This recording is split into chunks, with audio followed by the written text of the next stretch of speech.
Bom, dito isso, aqui é um exemplo do que acontece no mundo e o que motiva a Embraco a trabalhar com foco em eficiência.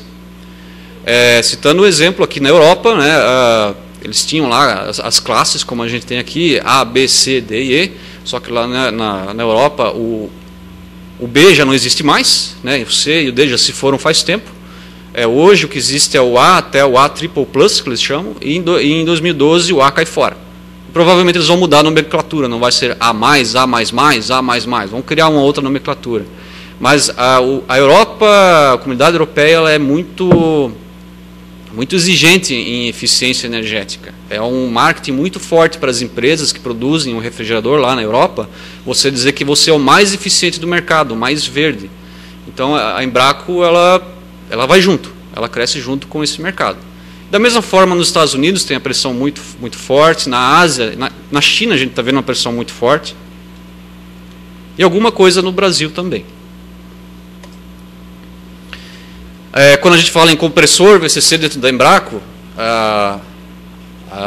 é importante, né, principalmente com os clientes, quando a gente vai nos clientes, a gente não fala do compressor como um compressor on-off, a gente fala do conjunto. Quando eu falo compressor VCC, eu estou falando do compressor em si, com o seu motor, estou falando da eletrônica junto. Então a eletrônica e o compressor é só uma coisa só. A gente tem diferenciação tecnológica, a gente tem na eletrônica que fazem o compressor ser mais eficiente, que fazem o compressor ser mais robusto. A eletrônica evita que o compressor opere em condições degradantes, digamos assim, para os elementos de compressão. Então a coisa não se vende separado. A Embraco não vende o compressor sem a nossa eletrônica. E a nossa eletrônica não é simplesmente um inversor. Ele é um inversor com uma lógica de controle, com algumas rotinas apropriadas, protegidas, patenteadas para compressor hermético. Então, entrando agora um pouco na técnica do compressor, utilizamos o motor brushless DC, foi comentado pelo engenheiro Cássio na apresentação anterior, né? É um motor com 2 pares de polo, com ímãs de ferrite, ímãs permanentes colados no rotor. Temos uma curva de torque, essa curva de torque não é exatamente desse motor menor, é de um motor de um modelo maior, mas uma curva de torque que é limitada pela corrente máxima do estator, que é definida pela desmagnetização do rotor, né? A gente não pode aplicar uma corrente muito alta, porque esses ímãs perdem a magnetização e eu perco a força contra a eletromotriz.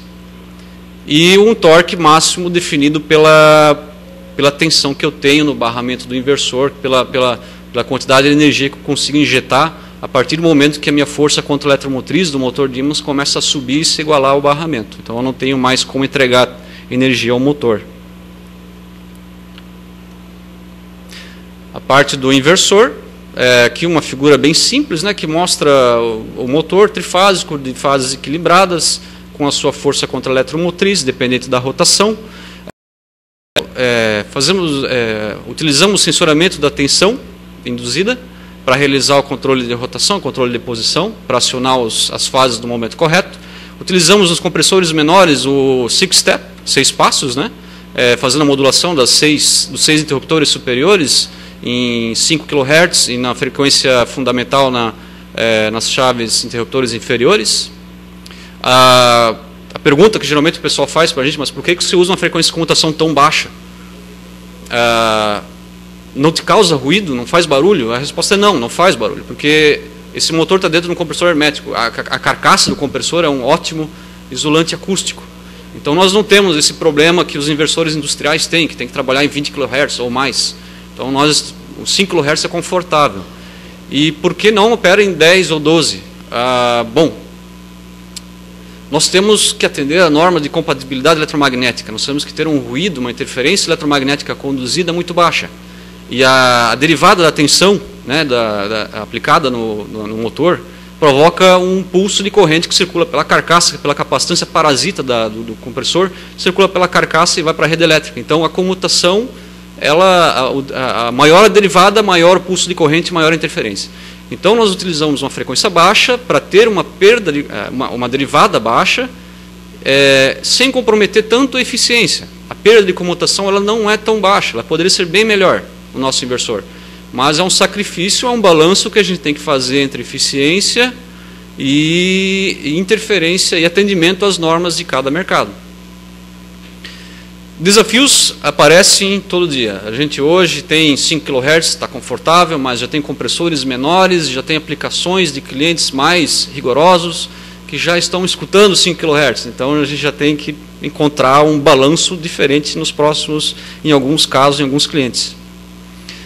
Aqui uma figura da nossa placa eletrônica, de uma delas. Então, a princípio você vê que é uma placa que não tem um hardware muito complexo,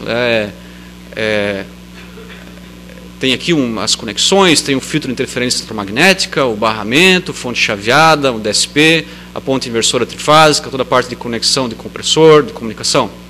Essa é uma das versões da placa, né? A gente tem que fazer várias placas diferentes para cada mercado, tem que customizar, às vezes, para o cliente. Tem versão acoplada no compressor, versão da placa que o nosso cliente instala na parede do refrigerador, e assim por diante. Ok.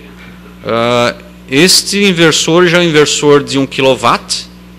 Eu vou parar nele aqui um pouquinho, porque aqui a gente tem um pouco mais de eletrônica de potência, né, empregada.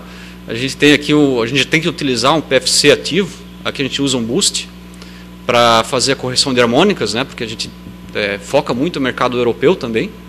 Então aqui já, depois de muita análise, a gente chegou à conclusão de que você ter um PFC ativo, um boost aqui, é economicamente e mais atraente para o cliente do que você botar um indutor na entrada para você fazer a correção.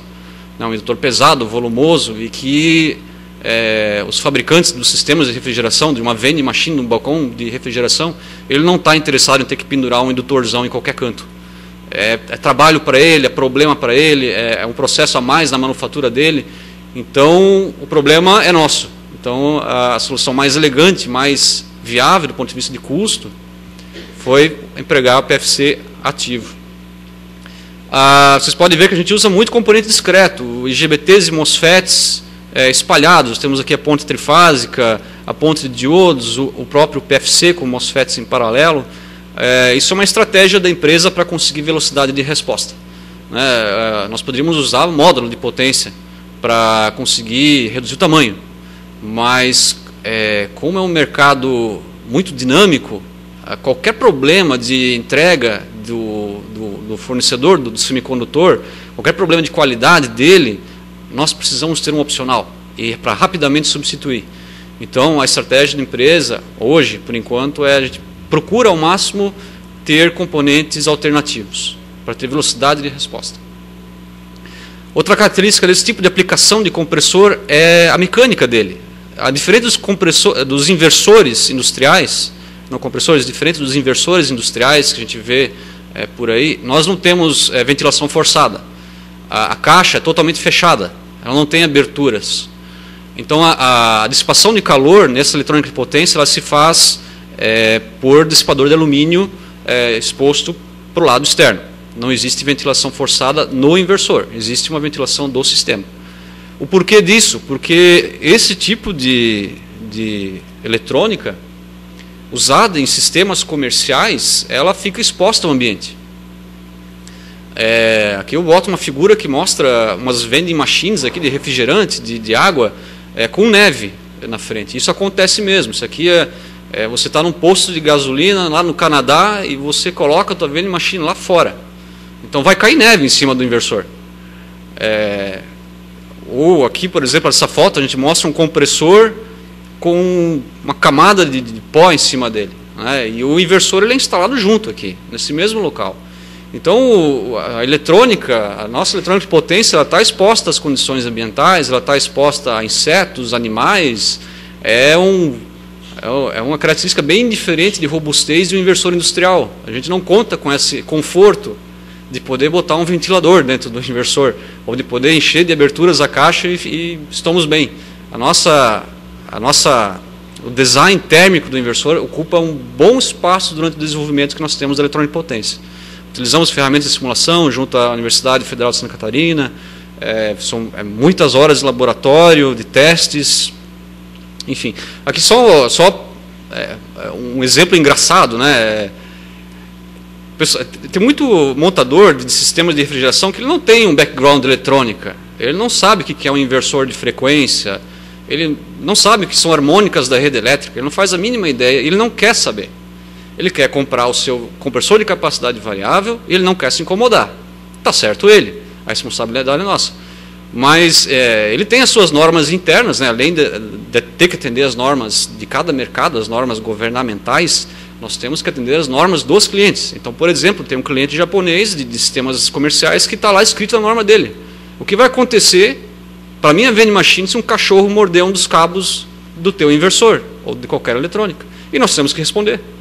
O cachorro vai morrer, pode pegar fogo, tal. São situações engraçadas, mas que a gente encontra no dia a dia para esse tipo de mercado. São condições adversas onde o custo da falha é elevado, porque você, tendo um balcão refrigerado, você de um supermercado, se a tua eletrônica para de funcionar porque entrou uma barata lá dentro, você perde muito dinheiro, o supermercado vai perder muito dinheiro. Então, é bem interessante essa dinâmica com esse tipo de cliente. Eu mostro aqui, ilustro o compressor linear, né, da Embraco, que é uma tecnologia nova, já está no mercado. Ele usa um atuador linear, não é um motor mesmo, rotativo, né? A eletrônica é um pouquinho mais simples, a parte de potência é só uma ponte H, não é um inversor trifásico. A parte de controle já é um pouco mais complexa, porque o sensoramento de posição desse atuador linear tem que ser muito rápido e muito preciso. Só por curiosidade, aqui entrando um pouco agora na parte de aplicação, né, é um compressor que não utiliza óleo, então isso é um diferencial para o nosso tipo de cliente. Ele pode colocar esse compressor em qualquer lugar, pode colocar ele na vertical, até na porta do sistema de refrigeração, que não tem problemas. O interessante desse tipo de aplicação na empresa, sempre que aparece esse tipo de boa ideia, é que nós, da parte de controle, de potência, é um campo, é um mato alto, né? É aqui que a gente consegue criar a diferenciação.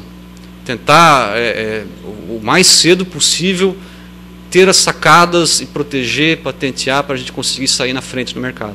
Então, dentro da empresa é uma parceria muito saudável. O pessoal de eletrônica de potência, o pessoal de controle, o pessoal de motor, o pessoal de mecanismo, todo mundo trabalha junto, tentando já, de início, sair com uma solução protegida no mercado, diferenciada.